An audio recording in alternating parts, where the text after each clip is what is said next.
So I think the challenge for organisations under the terms of Dodd-Frank in producing the end-of-day valuations is certainly going to be extracting the data in a timely basis in a way that accurately represents your position. So greater control and reconciliation over that process than currently is in place is going to be demanded.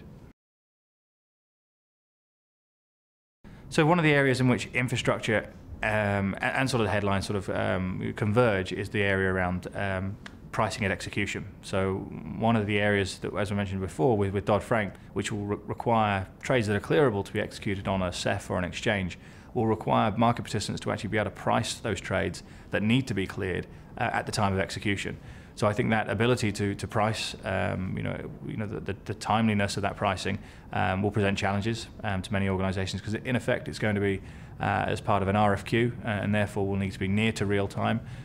So from a market data perspective, needing to aggregate that data and publish a price to win that RFQ, and will no doubt represent challenges for a number of organisations.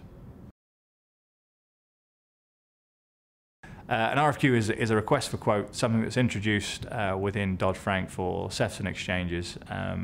Again, it's a fairly good example of some of the lack of harmonisation globally, in that the SEC and the CFTC actually have different definitions for what a RFQ is actually, depending on how many firms it actually goes to, whether it's 5 or 1.